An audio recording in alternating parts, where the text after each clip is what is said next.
This part is not a part of the podcast, but I thought it was So I'm hilarious just to keep going it in there. to just go. I'm gonna start ask you questions, and then we're just gonna go from there. We're just gonna let it fly.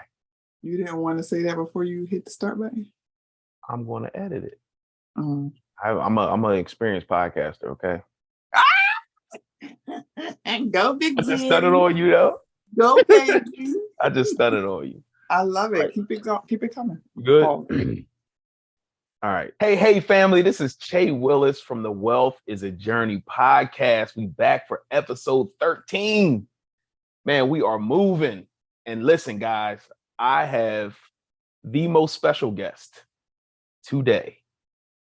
The most special guest. I have my wife on here today. We were going to put her in a hot seat. We were going to set the record straight. Who wanted who first? We're going to go through all of that. And today, but today we're going to have a good time. And we're going to, my wife is an entrepreneur, Tanera Willis. She's an entrepreneur. She is a mother. She is a registered nurse. I'm going to let her tell you who she is, but I just wanted to make sure I made that brief introduction of who is on the Wealth is a Journey podcast today. So, baby, if you wouldn't mind telling the people a little bit about yourself, just a little bit about yourself. Go ahead. Well, thanks for having me, Mr. Willis. My name is Highligh-Tanerra Willis, and I am the wife of Che Willis Sr. of 18 years this year. And I am a mother of a 12-year-old author. Mm-hmm. I am an entrepreneur. Like Che said, I have a business called Amazing Family Enterprises, and we do business as the Amazing Corner. And in a nutshell, I help people become unstuck and become amazing. So I use coaching, speaking, and also my books to help people overcome barriers, overcome challenges, and achieve their personal and professional goals. Like I said, I also am an author, 5-time self-published author. I have sold thousands of books. And I am also a certified pediatric registered nurse and CPR instructor by trade. Talk that talk. Thousands of books, baby. I like that.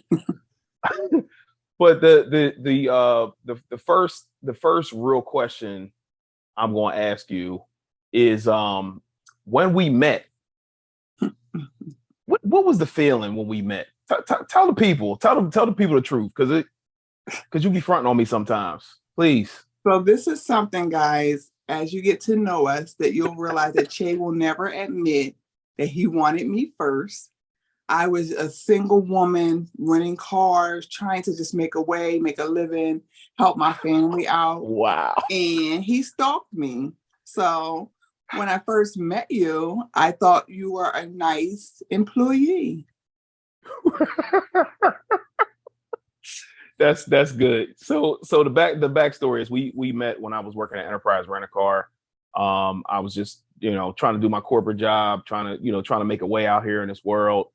And she rented a car, and we became friends. And then I feel like you fast forwarded a little bit too fast. I rented a car once, and then I rented a car the second time. Spoke to another employee at Enterprise, not Che, but guess who showed up at my home to pick me up? Mr. Willis. Listen. So there's a reason why he did that. Listen, I talk about it on the Entrepreneur Highlights all the time, how customer service is very important to me. So I wanted to make sure that my subordinate, it was my man at the time. He's still I was going to say, I hope he is watching. No, that's my guy. It's a joke. But I wanted to make sure that he was providing the best customer service possible. So I wanted to make sure that I was there to make sure that happened. And it did. So we're good. So the best service possible to the one, right? This is the one, so I got to make sure she gets the best service. Yeah, you're right. You got it. But on the Wealth is a Journey podcast, we like to talk to entrepreneurs. We like to talk to everyday people also who do dope things. And one of the things that I admired about you when we started dating, that it was that you were a hustler, you were a go-getter. You were working a job and you were studying to be an RN, which I thought was super dope. and you were helping taking care of some of your family members also, which was cool also. So tell people about what that journey was like for you, looking back, doing all those things, and then kind of where you are now. Just tell the people how that was. I was in my early 20s. I had been on my own since I was 19. So I was also managing an apartment, a car, a full load of bills. So it wasn't an option not to go to school and work.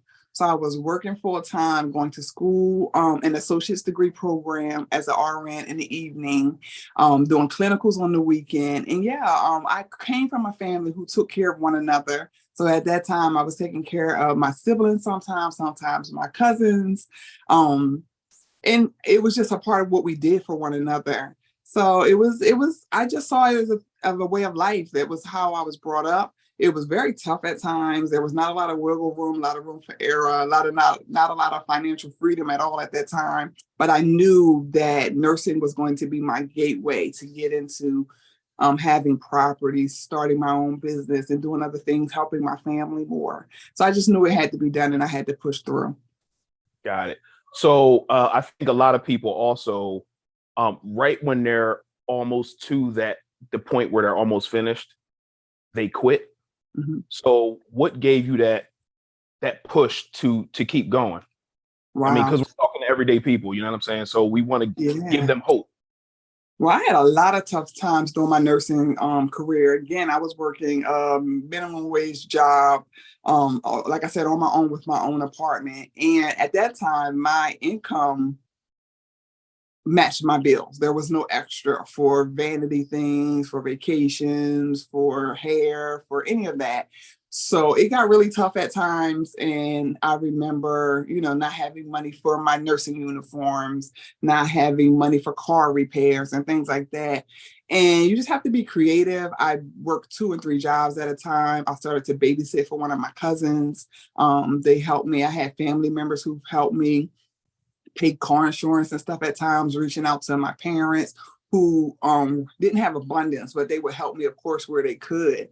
So it's tough. I remember at a time when I was working as a medical assistant and I would come home on my lunch break and cry because it was just so tough that my finances were so tough. But then I had to go back to work, and then after work, I had to drive to school.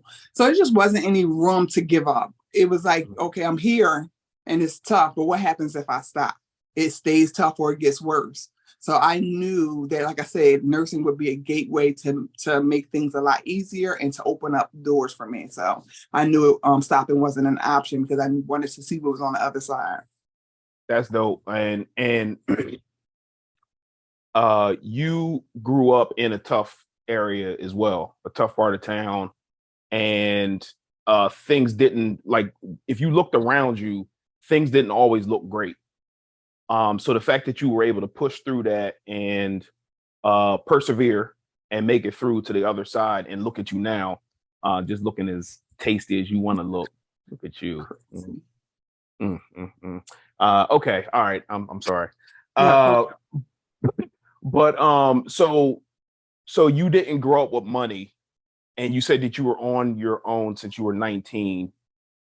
How did you already have an idea on how to make your finances work, or is that something that you had to figure out on your own? Definitely figuring it out on my own. Like I said, not having a lot of extras so it was very tough. And there was times where I went to my cousin's house and filled shopping bags up with food. I went to my mom's house and filled shopping bags up with toiletries. I ate at my cousin's house and things like that. It was at one point my cousin's friends was like, "Oh, she the cousin that come over and eat or fill their bag up and go home." But my cousins in that time, either they had abundance or they had food stamps, and it wasn't a problem because, like I said, our family, we grew up helping one another. So repeat your question again? Did I answer it? No, what I was saying is that you didn't grow up with a lot of money. How did you figure out how to basically budget your money, how to make your money work?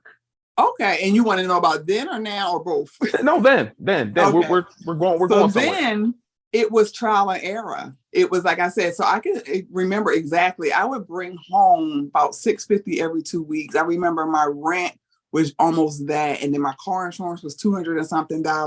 So God forbid if I went and bought myself something, if I went on a vacation, I was taking from those priority monies. So whenever I did that, I would struggle and suffer to get back on top because there was no extra. So the bills are still coming every month, and I'm already put myself in a deficit. Times I remember in my early 20s where I made sure I paid my electric bill and my rent, and the rest of the stuff I thought, my phone got cut off. That's one thing, but I got power and I got somewhere to sleep or whatever. But so I think I learned from trial and error to answer your question, and then I also learned from having little growing up.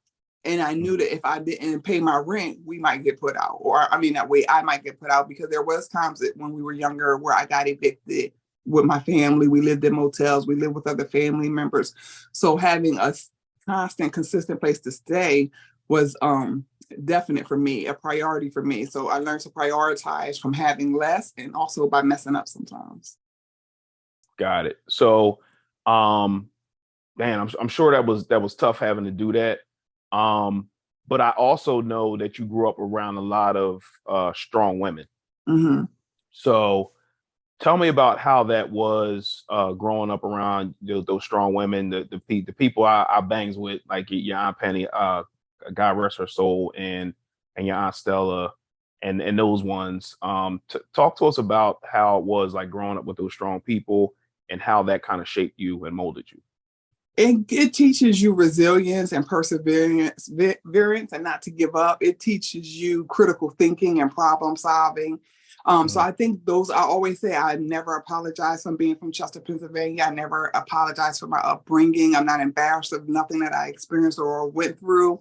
I'm not embarrassed of my hometown, because it taught me strength and resilience. And it taught me to be an overcomer. It taught me to not crumble during adversity. So those women showed me examples of that. Like, we might not have a lot, but we're going to enjoy what we have. We're going to share what we have.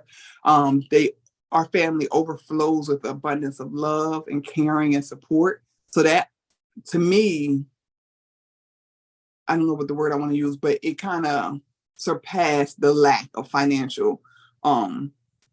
Because I had love, I had support, I had nurturing, I had a big community around me, and I think that helped me where money couldn't fill in those gaps. So I think that taught me as I got older that love and support and nurturing community are good additions to have in addition to finance. So the strong women in my family have taught me a lot. Okay, good. So when we started dating, we started kind of getting closer together, started building our relationship.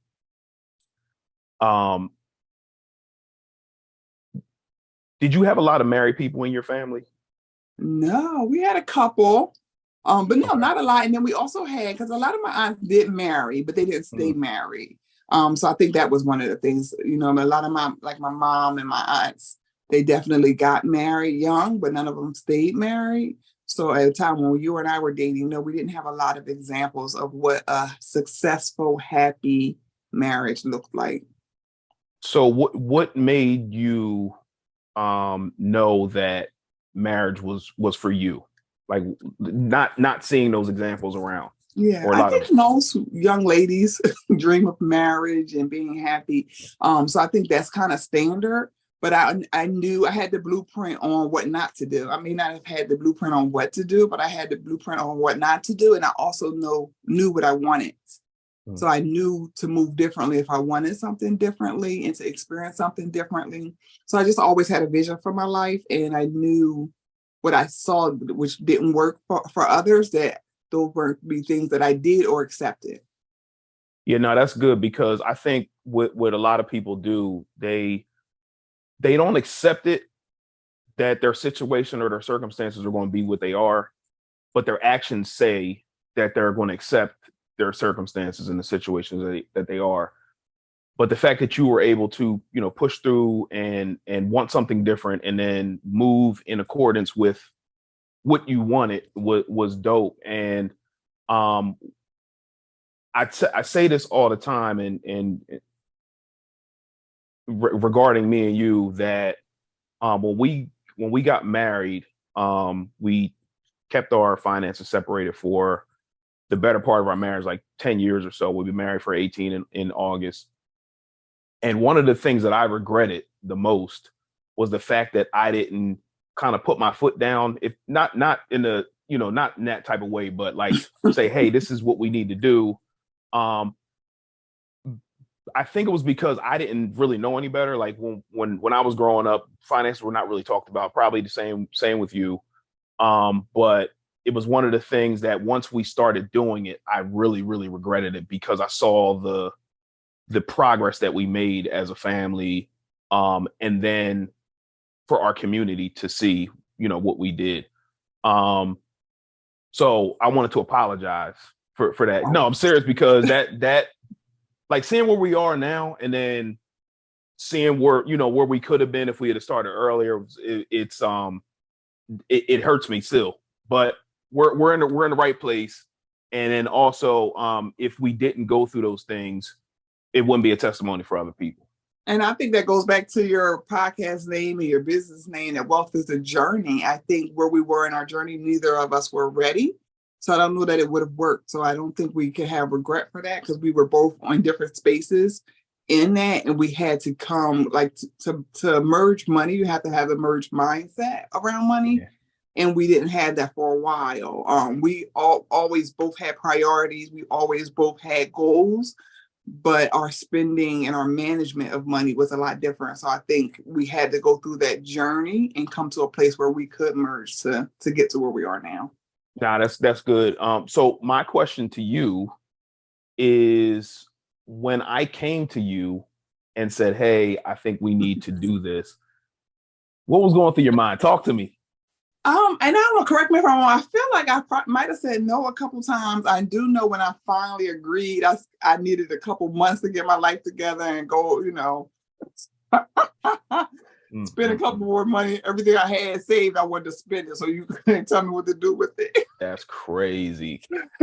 So I had definitely some reservations around it. But I definitely knew that you had a history. I think ever since we were dating, you were a good money manager. I think way back to when I first finished nursing school, I made more than you, but you always had more than me because of the way you managed money. You didn't waste money. You always budgeted, you saved, and you didn't spend and gift. And I did all of those things.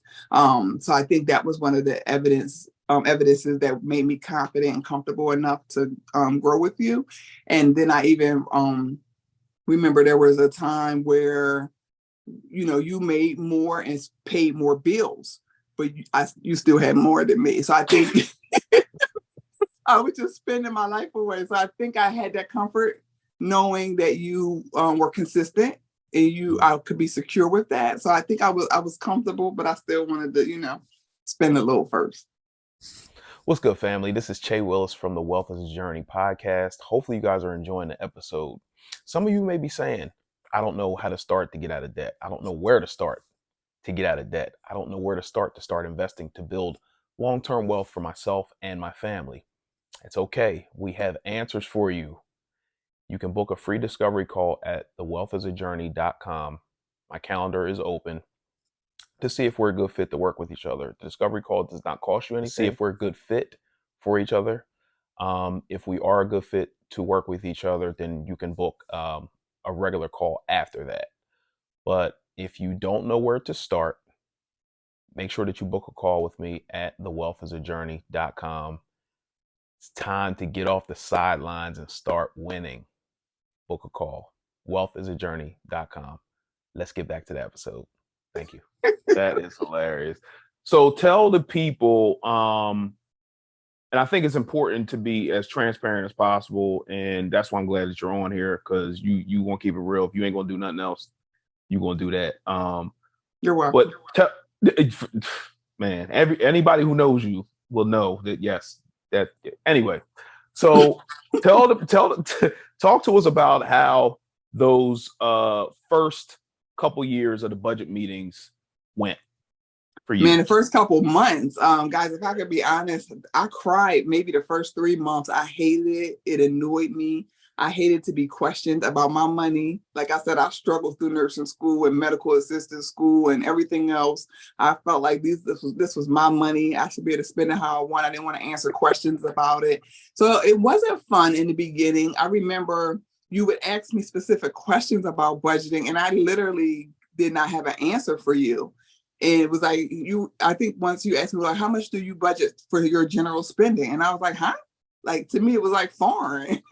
It was like I paid my bills because I've always, like I said, prioritized my bills. But then after that, if I wanted to go spend $1,000 at the mall sporadically, I would do it because I felt like I paid my bills and I worked and I could do that. So it was tough the first few months for me. And there are still times, intermittently that gets a little bit challenging because we want what we want sometimes, or we have different ideas of how we would spend our money or allocate our money. But I want to say overall, I feel like I benefit. I know you said we benefit, but I feel like I benefit. We were able to pay for college when I was going for my master's classes without any debt. We have bought multiple cars without any debt, the pool without any debt. So I know those are few examples of things I would not have done. I always think I would have a good life, but I don't know if I had a debt-free life. So I think you definitely add to my life in that way. So to answer your question, it's not always fun, but it's always important and it always works. That's what's up.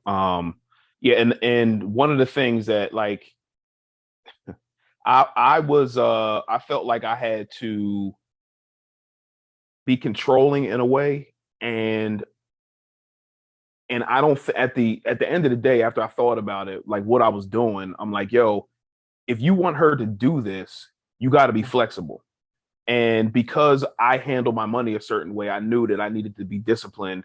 So then that kind of spilled over to me trying to make you disciplined at the same time, when maybe if I could have been a little bit softer in my approach, then it could have probably worked a lot better sooner. And then and once if either party hates it, they're not gonna want to continue to do it. Exactly. And that was one of the realizations that I came to. And I think I came to you and told you, like, yo, like once you get out of consumer debt, like you can kind of loosen up the reins a little bit and live. And we had already done that, but I was still acting as though we were still in debt. So once I kind of realized that, then I think things got a lot better. I was a little bit more flexible, and my approach was better. So I appreciate that you stuck with me in that, because after looking back at it, I was like, yo, you was wilding a little bit. So don't do that. Don't do that to me.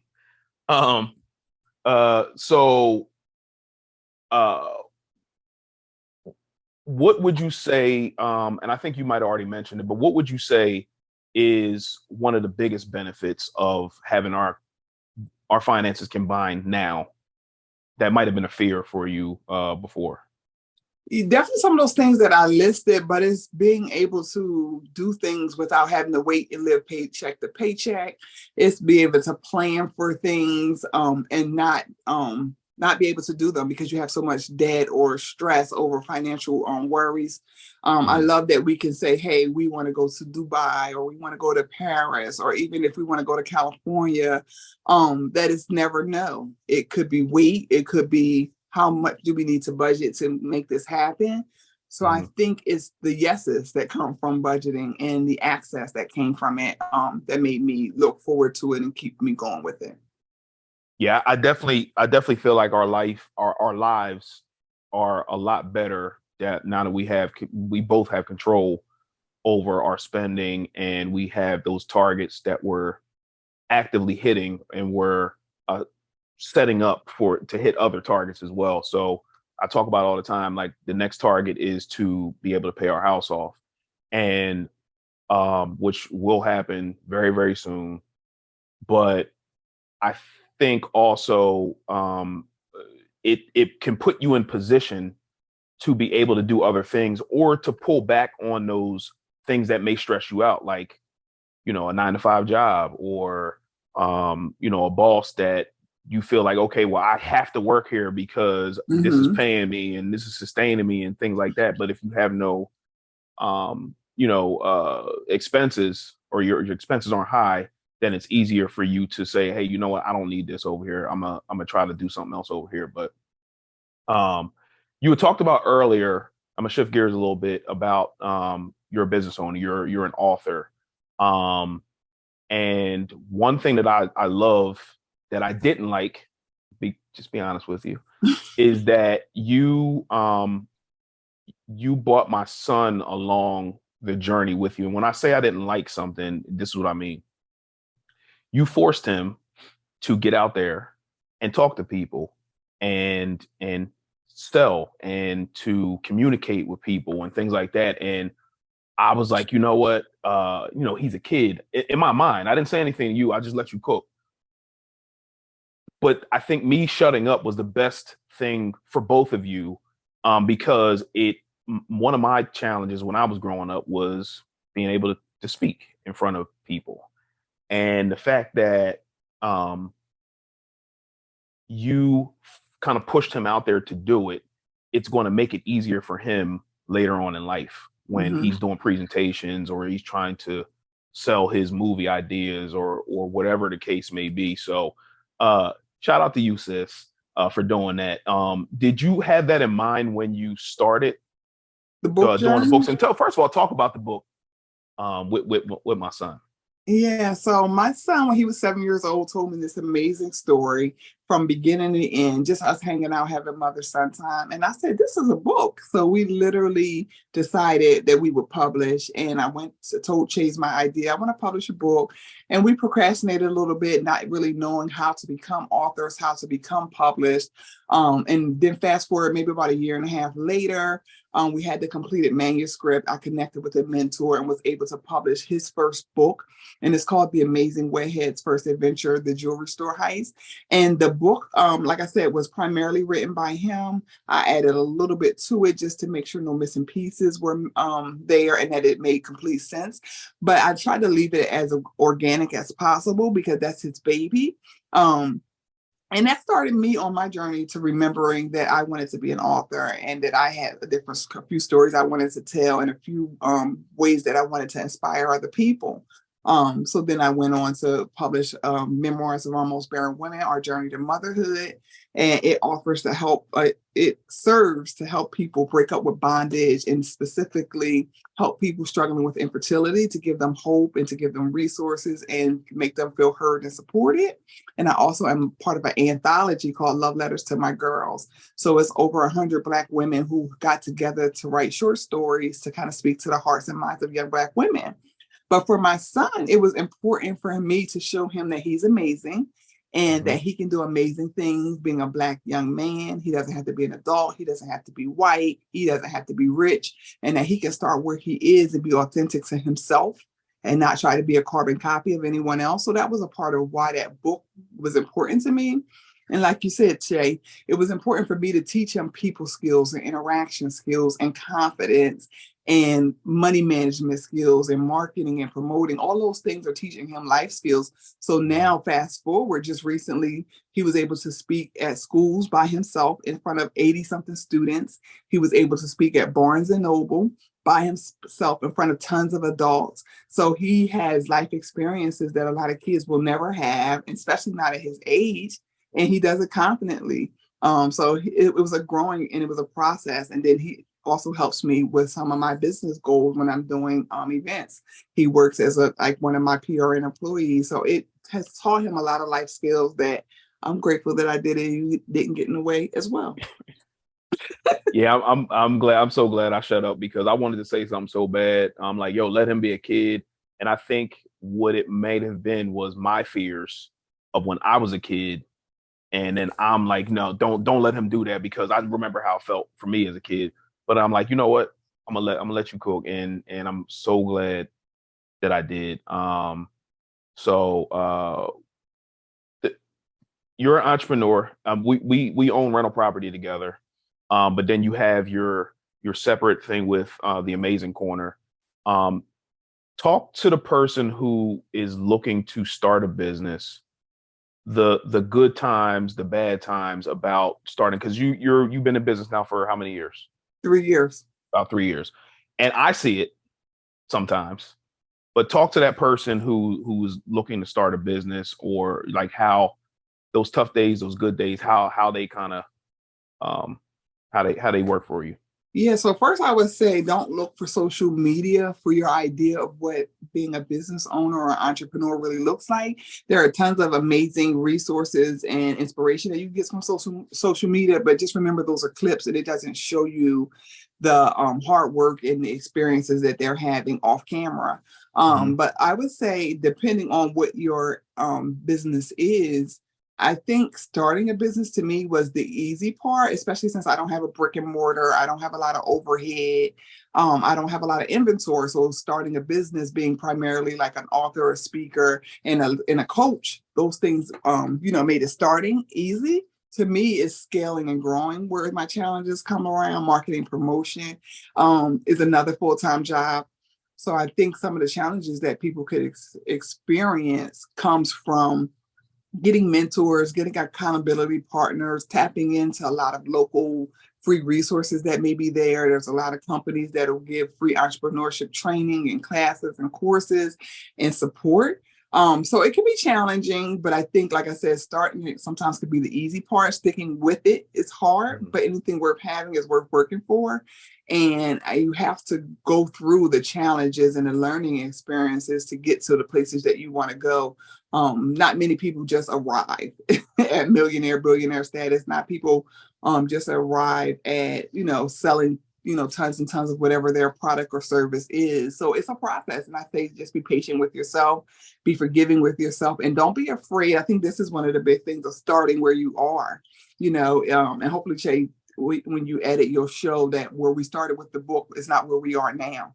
So we started, really, you could tell we were novices, but then you could tell that we've grown and we've invested and we've made connections and learned a lot of things along the way. But start where you are, work and grow along the way, and you'll get better and you'll be better for it. So tell us about the times, or were there any times where you wanted to just like, you know what, I'm done with this?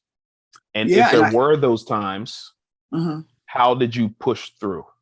Yeah, I think sometimes overworking ourselves and not creating healthy boundaries and priorities. That was one of the moments I felt like it was my first year. I was extremely successful in my sales and my, I guess I'll say recognition and being supported. So it kind of like fueled a fire where I wouldn't stop doing events and pop-ups and, different things, different outlets where I had opportunities to sell my books or speak and share my content. And for me, because I was still working my full-time job, it created burnout. So that was a time where I wanted to quit. So I didn't create boundaries and priorities and kind of think it through, create a vision and a plan so I could map it out and kind of navigate those things. Like, okay, how many events can I do in a healthy way per month? And I wasn't just chasing the money. It's like, okay, this is working, it's getting money. I just want to keep doing it. I just want to keep doing it. And that funnel was exciting for me, but it burnt me out in the end. So, I have learned along the way to pace myself. And then there's been times where you're not getting the sales that you want, or you feel like you're not getting the engagement that you are putting the effort in. So those things get discouraging. But I think to remember why you started, what your purpose and vision is, and you just keep going. Because a lot of times people are watching, people are engaging, people are supporting you, but unfortunately they don't always show it and express it outwardly. But if you give up again, you lose what you started and you don't get to go where you want to go. Yeah.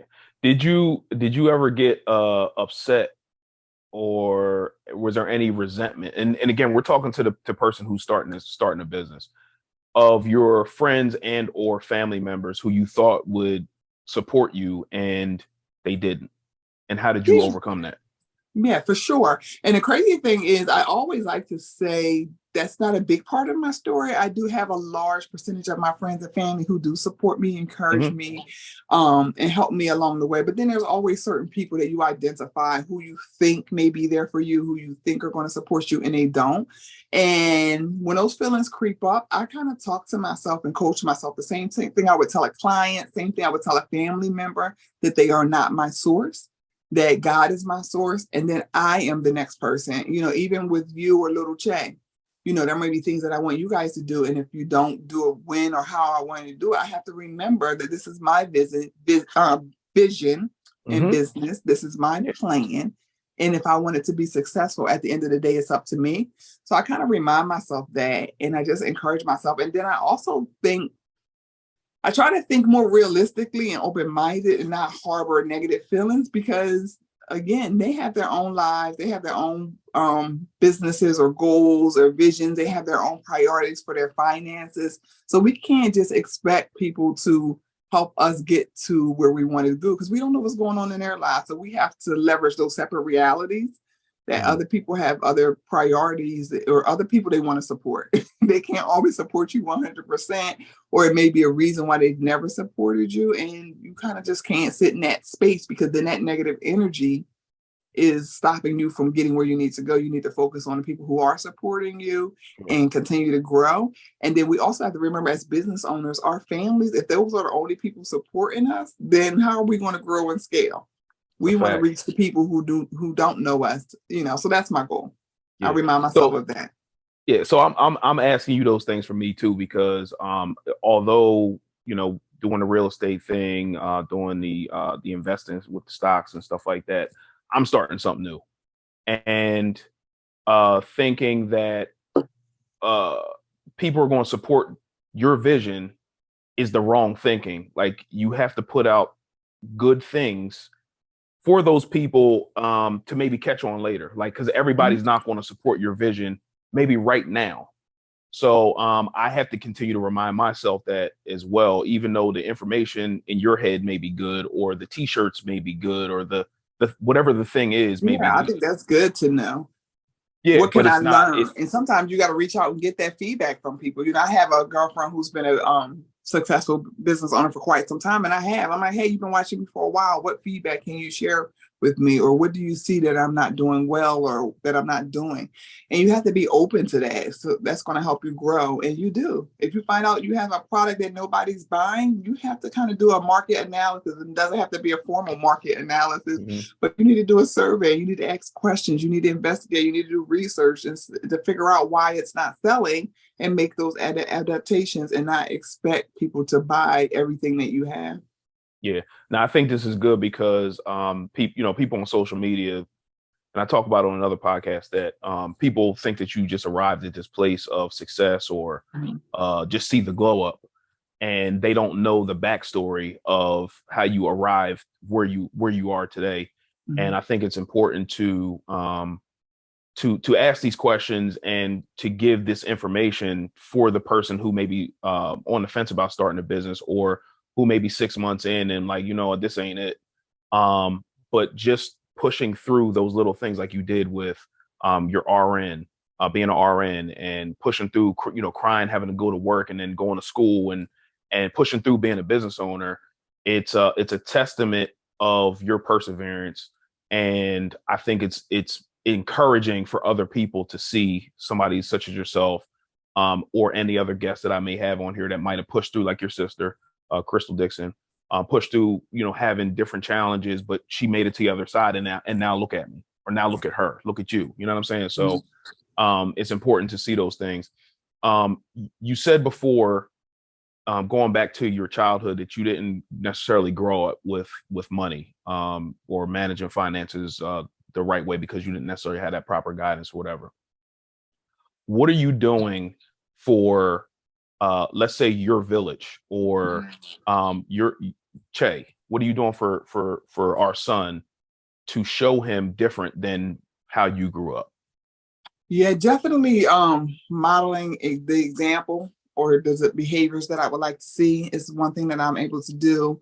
Not being able to just say it, but do it. Showing them that, hey, yeah, I want the fancy clothes and the trips and the cars just like you, but I am delaying that immediate gratification. So those are some things, like showing them examples, sharing some of the things that we do and how we do it. A lot of times I have my siblings working with me, so they get to see a lot of the what's it called, back house stuff, behind the scenes stuff. Yep. Yeah. So sometimes they're volunteering, sometimes they're working for pay. And the same thing with our son. Like you said, he's been along this journey with me. He thought he was just sharing the story in mommy time. He didn't realize he was setting himself up to become an author or an entrepreneur. But that is where I was inspired to go with that. And so he was able to see, that I could create something and make money off of it. So just recently he decided he wanted to sell candy at school. And to me, that was like, okay, it's working, because he got to see that I can do something, own it, command it, and make it work for me. And I get to decide how to do those different things.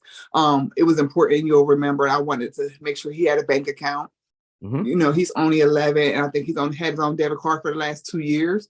Yep. I've never kept it. He's always had it. He manages it himself. I make sure he sits and looks at his bank statements, and he has his own cash app. And I kind of try not to be tight on it, but we make him tight. We make him invest. And then, he gets up, paid for his book events. He gets paid for his speaking events. He gets paid from the book sales annually. So those are some of the ways I'm able to plant those seeds back to him and show him different things. But I think just kind of bringing them along for the journey, I'm hoping that it's blessing them and helping them and inspiring them. Yeah, I'm sure it is, man. And it may not, like you said, you've been doing this for 3 years, and now he's finally wanting to sell candy on his own. And that was an important moment for me when he said that he wanted to sell candy, because I remember I always had that entrepreneurial spirit.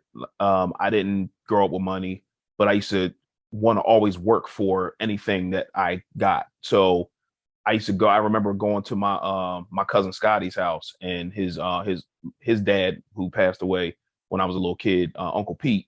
I used to go to his house just to rake leaves that he probably didn't care about. I'm like, hey, I want to play these video games. Can I rake your leaves real quick, or cut the grass or something to earn money to go play video games? Or when there was a corner store at my bus stop, I used to go buy Now Relators, and I used to sell them in school.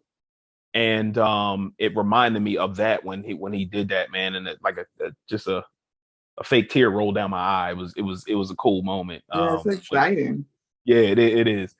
But what do you think, or what do you see for your business, for Che and yourself, or just you, within the next 3 to 5 years? Yeah, I want to continue to work on my mentoring and coaching to kind of help other people that were, like you said, like me, inner city, maybe single, parent homes, grew up with a lot of systemic barriers or definitely personal challenges. I want to continue to grow people who may look like me or have some similar experiences like I have. So I want to grow in the coaching arena to kind of help that. I want to do more mentoring. I want to do more philanthropy. So I just want to continue to grow and scale, and just strengthen the people around me to kind of encourage them to be their best version of themselves. And that's been amazing for me. I like that. So, you can philanthropize at home. You can just get, no? Mm-mm. All right. Well, Pay me. I'm paying you. Pay you enough. Pay anyway. Act bad on me. So you have your third annual, and I talked about this on a few podcasts before. You have your third annual health fair or community event. Can you talk about that and where it started and now where it is today? Absolutely. So this event is definitely one of my babies, something that I'm extremely pleased with, something that I know that God has blessed. So 3 years ago, I started on my I wanted to get a group of friends together to work out together, to work on our health goals mid-year.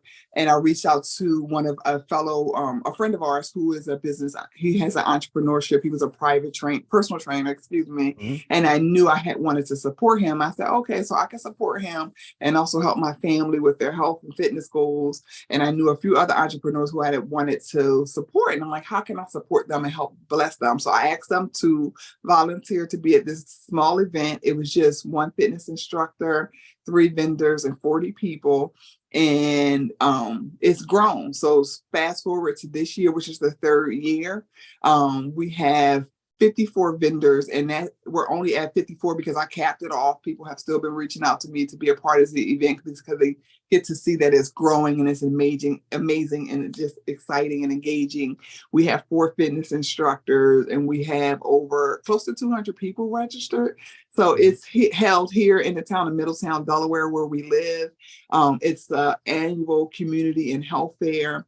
It is strongly health and wellness based, but there's also a lot of other small business owners that will be there as entrepreneurs. We'll have free fitness exercises that you can participate in or not. You don't have to. We'll have tons of free giveaways. We'll have raffles. We'll have free food and snacks and drinks, but there's also tons of things that you can buy.